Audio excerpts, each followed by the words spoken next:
Hello students, क्या हाल चाल है जी आप लोगों के? कैसे हैं आप सब?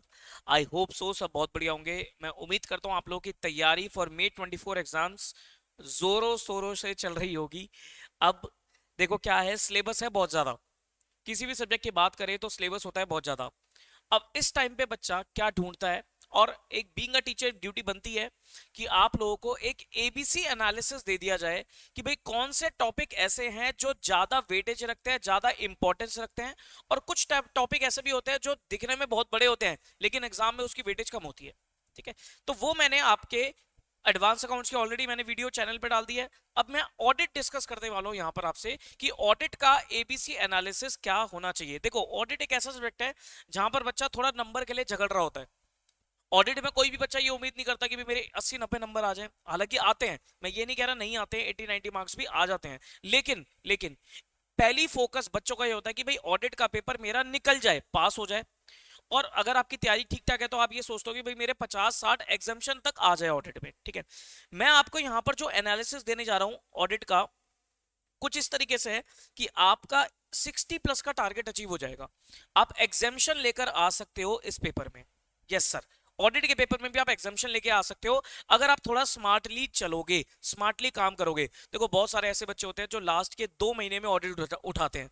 ठीक है, बहुत सारे ऐसे बच्चे होंगे जो अभी ऑडिट पढ़ रहे होंगे, जिनका भी सिलेबस भी पूरा नहीं हुआ होगा। बहुत सारे ऐसे बच्चे हैं जिन्होंने अभी ऑडिट हो सकता है 10-15 दिन पहले या महीना भर पहले उठाया हो। अब इस समय बच्चा जूझ रहा है कि भाई मैं क्या सिलेक्टिव टॉपिक कर लूं, मैं कुछ ऐसे टॉपिक्स कर लूं जिसमें मेरा 60 प्लस 50-60 नंबर मेरे आ जाए, मेरा काम हो जाएगा। ठीक है, तो वो मैं आपको बताने वाला हूं। देखो, पहली बात तो सीए एग्जाम्स है, एवरीथिंग इज इंपॉर्टेंट, ये सबको पता है सर। सीए एग्जाम्स है, सब कुछ इंपॉर्टेंट है। लेकिन रिस्क, सर रिस्क तो स्पाइडरमैन को भी लेना पड़ता है। रिस्क तो दुनिया में हर किसी को लेना पड़ता है, क्योंकि कहते हैं ना, रिस्क है तो इश्क है। ठीक है, तो रिस्क तो लेना पड़ेगा। ठीक है, अब रिस्क लेते हुए हम थोड़ा सा प्लानिंग करते हुए, थोड़ा सा स्ट्रेटजी बनाते हुए, मैं आप लोगों के लिए क्या लाया हूं, ऑडिट का एबीसी एनालिसिस। अब आप मुझसे पूछोगे सर ये एबीसी पैटर्न जो है आपने किस तरीके से बनाया है, आपका क्या इसमें बेस रहा है, जो आप बना रहे हो ओबीसी उसमें बेस क्या रखा है? देखो, बेस मैंने क्या रखा है, पास्ट एग्जाम्स, जो आईसीआई ने पास्ट एग्जाम करे। बट सर वो तो ओल्ड कोर्स के थे। देखो, ओल्ड कोर्स के थे लेकिन बहुत सारा सिलेबस तो न्यू कोर्स और ओल्ड कोर्स में मोर और लेस सेम ही है। अकाउंट्स में बहुत फर्क था। तो आप देखो कि जब मैंने एडवांस अकाउंट्स का वीडियो दिया था तो वहां पर मैंने ओल्ड कोर्स को बेस नहीं बनाया था। ठीक है, बट यहां पर मैंने क्या करा है, यहां पर मैंने ओल्ड कोर्स को भी बेस माना है, प्लस सबसे इंपॉर्टेंट चीज आईसीआई के जो अभी आरटीपी और एमटीपी आया है उसको मैंने बहुत इंपॉर्टेंटली बेस माना है, आईसीआई के स्टडी मटेरियल को इंपॉर्टेंट बेस माना है। ये सब चीजों को ध्यान रखते हुए मैंने आप लोगों के लिए कुछ प्लानिंग करी है। ध्यान से सुनते चले जाना। ये पीडीएफ जो है, ये पीडीएफ आपको टेलीग्राम चैनल में मिलेगा, दोनों अकाउंट्स का भी और ऑडिट का भी। ये दोनों पीडीएफ जो आपका एबीसी का पीडीएफ है टेलीग्राम पे मिलेगा। टेलीग्राम कहां ज्वाइन करना है, वीडियो के डिस्क्रिप्शन में जाना, आपको टेलीग्राम चैनल का लिंक मिलेगा। ठीक है जी, आइए जी। सबसे पहले हमने सेलेक्ट करा ए कैटेगरी के चैप्टर्स। कौन से? ए कैटेगरी के चैप्टर्स। देखो, ए कैटेगरी में मैंने कुछ चैप्टर्स डाले हैं जिसकी कंबाइंड वेटेज, अगर मैं कंबाइंड वेटेज की बात करूं, ये जो ए कैटेगरी टॉपिक्स है इनकी कंबाइंड वेटेज की बात करूं तो आपके आराम से 50 से 60 नंबर कवर करके देते हैं। 50 टू 60 मार्क्स कवर कर देते हैं आपको कुछ चैप्टर्स। ठीक है, ओके। कौन कौन से वो चैप्टर हैं? देखो, सबसे पहले आता है, मैंने कुछ कॉलम बनाए हैं। सबसे पहले मैंने डाला है आईसीआई का चैप्टर नंबर, क्योंकि बहुत सारे बच्चे आईसीआई के स्टडी मैथ से पढ़ रहे हैं। उसके बाद चैप्टर का नाम, एज पर आईसीआई उस चैप्टर का नाम क्या है, और मोस्ट इंपॉर्टेंट चीज कि हर चैप्टर में कौन सा एसे वगैरह कवर्ड है, स्टैंडर्ड ऑन ऑडिटिंग कौन सा कवर्ड है। देखो, सबसे पहले डाला मैंने चैप्टर नंबर 1 जिसका नाम है nature, objective and scope of audit, जिसे आप बेसिक्स ऑफ ऑडिट भी कहते हो। इसमें आपका ऐसे 200 कवर होता है।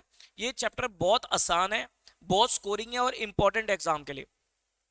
इसी के साथ साथ चैप्टर नंबर 11 भी पकड़ लेना।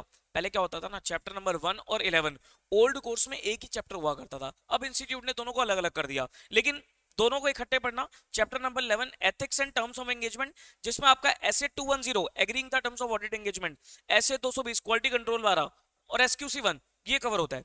इन दोनों ही चैप्टर की, चैप्टर नंबर 1 और 11 की कंबाइंड वेटेज अगर मैं बात करूं तो 10 से 15 मार्क्स है। 10 से 15 नंबर के आपके दोनों ही चैप्टर आपको 1 और 11 मिलेगा। अच्छा, ये जो मार्क्स मैं आपको बता रहा हूं ये खाली सब्जेक्टिव के नहीं है, इसमें एमसीक्यू भी इंक्लूडेड है। इसमें एमसीक्यू भी इंक्लूडेड है। ओके, इसके बाद जब आपका चैप्टर नंबर 1 और 11 हो जाए अच्छे से, उसके बाद उठा लेना chapter number 2। Chapter number 2 sir बहुत आसान है, बेहद आसान चैप्टर है। Audit strategy, audit planning, audit program, बहुत ही जनरल चैप्टर है, बहुत ही बेसिक चैप्टर है, जिसमें एक ही ऐसे कवर होता है आपका एसे 300। ठीक है, ए कैटेगरी में डाला मैंने इसे। ठीक है, उसके बाद चैप्टर नंबर 4, चैप्टर नंबर 4 जो आपका ऑडिट एविडेंस का चैप्टर आता है, ऑडिट एविडेंस का चैप्टर आता है। देखो ये चैप्टर बड़ा है, ऑडिट एविडेंस की बात करोगे तो आईसीआई के रिकॉर्ड के हिसाब से आई थिंक 100 पेजेस के आसपास का ये चैप्टर है। ठीक है, तो मैंने इसमें क्या करा है, कुछ स्टैंडर्ड्स उठा लिए, इसमें 500 की सीरीज के बहुत सारे स्टैंडर्ड है, तो मैंने कुछ स्टैंडर्ड उठा लिए और वो आपके ए कैटेगरी में डाले, जैसे ऐसे 500 ऑडिट एविडेंस वाला, 501 वो स्पेसिफिक आइटम्स वाला है जिसमें इन्वेंट्री और लिटिगेशन क्लेम्स पीपी वगैरह आता है, 505 external confirmation, 510 initial audit engagement opening balances, 500 ये रिपीट हो गया, ये गलती से यहां पर आ गया, इसको काट देना, इसको काट देना, इसको काट देना, 500, 501, 505, 510। ठीक है, ये स्टैंडर्ड डाले हैं मैंने चैप्टर नंबर 4 से।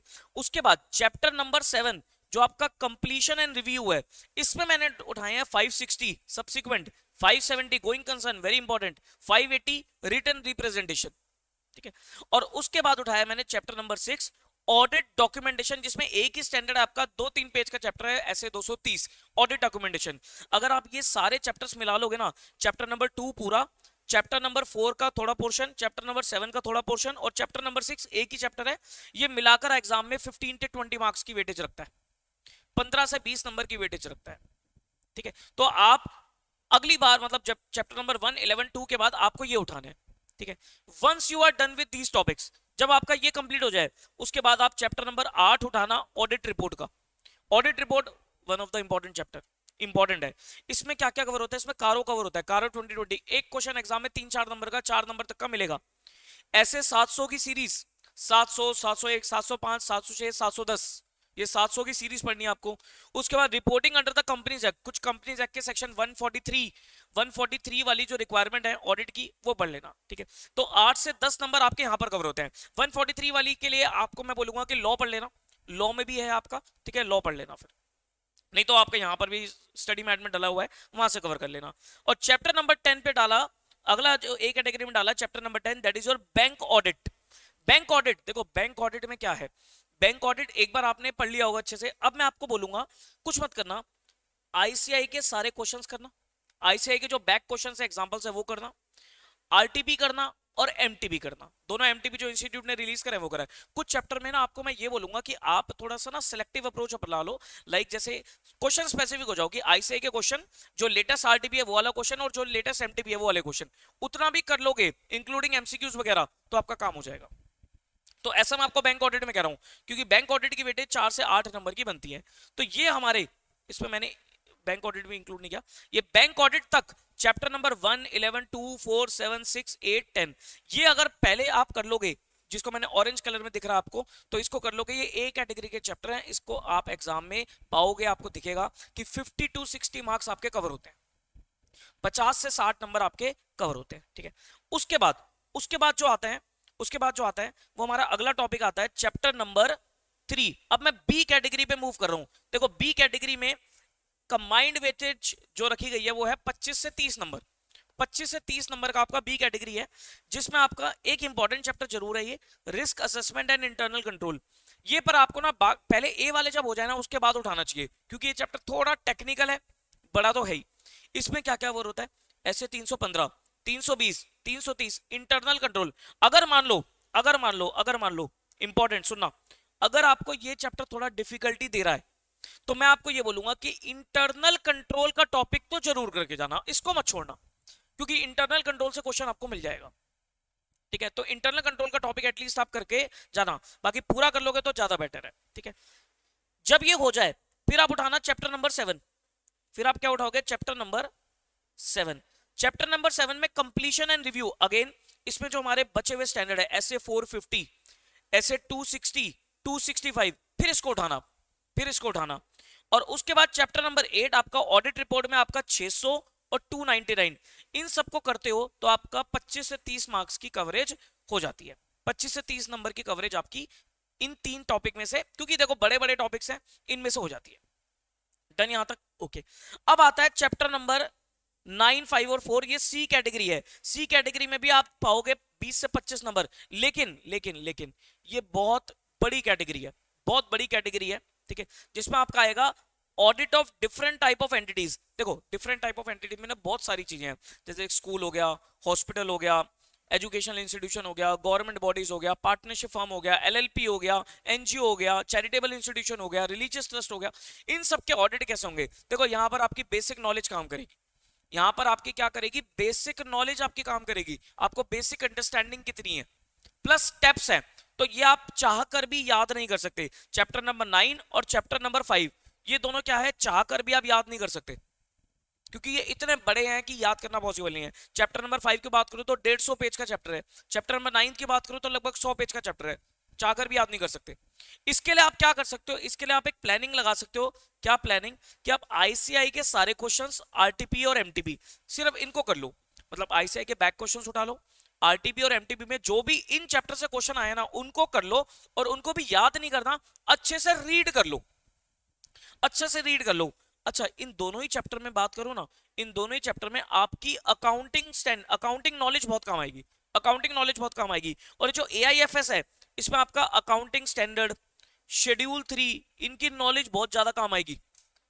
तो ये तो आप अकाउंट्स में पढ़ते ही हो, सारे अकाउंटिंग स्टैंडर्ड्स आपको अच्छे से ग्रिप होनी चाहिए। तो कोई भी एएस पे क्वेश्चन एग्जाम में, ऑडिट में भी पूछ लिया जाता है। एएस की नॉलेज, शेड्यूल 3 अच्छे से पढ़ना, शेड्यूल 3 की नॉलेज आपकी यहां पर बहुत काम आएगी। ठीक है, ये हो गया। और फिर उसके बाद मैंने सी कैटेगरी में एक ऑडिट एविडेंस में 2 स्टैंडर्ड डाले हैं, ऐसे 530 और 520, ऑडिट सैंपलिंग, एनालिटिकल प्रोसीजर वगैरह। इसमें कभी आ जाता है कभी नहीं आता, तो मैं बहुत ज्यादा इंपॉर्टेंट कैटेगरी में इस स्टैंडर्ड्स को नहीं डालता। ठीक है, तो ये आपकी अप्रोच रहेगी, ये आपका तरीका रहेगा कि किस तरीके से आपको पढ़ना है। ये आपका एक एबीसी एनालिसिस रहेगा ऑडिट के पेपर का। अब ऑडिट के पेपर को भी आप बहुत आराम से स्कोर कर सकते हो, लेकिन आपको थोड़ी सी अच्छी सी स्ट्रेटजी लगाकर चलनी पड़ेगी। ठीक है, यहां तक बात समझ में आती है? ओके। अब सर पढ़े कैसे? अब रिवीजन का टाइम है, तो बच्चे पूछते हैं सर रिवीजन कैसे करें? देखो, रिवीजन के लिए अगर तो आपके पास नोट्स हैं तो नोट्स को रेफर कर लो, लेकिन अगर मान लो अगर आपके पास नोट्स नहीं है तो कुछ मत करो सर, इस समय आईसीआई स्टडी मटेरियल, इसी को पढ़ो अच्छे से, इसी को पढ़ो अच्छे से। देखो टाइम लगेगा लेकिन पढ़ो, पढ़ने डरो मत। क्या होता है ना, हम डरने लग जाते हैं। मैंने अब आपको एबीसी दे दिया ना, मैंने आपको एबीसी दे दिया, तो आप डरो मत, आप पढ़ो, स्ट्रेटजी बना बना के पढ़ो। याद हो जाए अच्छी बात है, नहीं तो एटलीस्ट इतना पढ़ लो कि आपके दिमाग में चीजें घुस जाए, बैठ जाए, ताकि आप लिख पाओ एग्जाम में। उसके बाद आईसीएआई के सारे क्वेश्चंस देखने हैं। कुछ चैप्टर में तो मैंने आपको बोला ही है कि क्वेश्चन से पढ़ना, कुछ चैप्टर में तो क्वेश्चन से पढ़ना, लेकिन कुछ चैप्टर ऐसे जैसे चैप्टर नंबर 1, 11, 2 और कुछ टॉपिक्स ऐसे डॉक्यूमेंटेशन वगैरह, इसमें चैप्टर से क्वेश्चन से मत पढ़ना, इसका पहले कॉन्सेप्ट पढ़ना फिर क्वेश्चंस पे आना। ऑडिट रिपोर्ट वगैरह पहले कॉन्सेप्ट पढ़ना फिर क्वेश्चंस पे आना। ठीक है, तो जो चैप्टर तो मैंने क्वेश्चन से बोले वो क्वेश्चन स्पेसिफिक ले लेना, नहीं तो कॉन्सेप्ट पढ़ना। और आईसीआई के सारे क्वेश्चन हर चैप्टर में करने हैं आपको। अभी जो लेटेस्ट आरटीपी आया उस आरटीपी को अच्छे से करना है, और जो दोनों एमटीपी आए हुए हैं 1 एंड 2 इनको अच्छे से कवर करना है। इनके लिए जल्दी मैं आपके साथ यूट्यूब पे भी कुछ ना कुछ वीडियोस लेके आऊंगा, आरटीपी का भी और दोनों एमटीपी का भी, तो इनको अच्छे से कवर करके चलना, तो आपका काम हो जाएगा ऑडिट का। और घबराना नहीं है बिल्कुल भी, पॉजिटिव रह के काम करना, कोशिश करना हर एक चैप्टर के एक एक दो दो क्वेश्चन को आप लिख कर देख लो, तो भी आपका काम बनेगा अच्छा। ठीक है, बट स्ट्रेटजी लगाओगे तो you can easily score examination in audit. 60 नंबर आपके कहीं नहीं गए, 60 नंबर आपके कहीं नहीं गए, आप आराम से इस अप्रोच को फॉलो करके 60 मार्क्स ऑडिट में ला सकते हो। ठीक है जी, क्लियर है? तो स्माइल करो और पॉजिटिव रह के पढ़ना शुरू करो। ठीक है जी, चलिए फिर कोई भी दिक्कत परेशानी आती है तो नीचे एक नंबर आता है, नंबर फ्लैश हो रहा होगा, आप उस पर कॉन्टैक्ट करो, और मैं आपके साथ खड़ा हूं हमेशा, टेंशन नहीं लेनी। ठीक है, all the very best to you, take care of yourself, bye bye.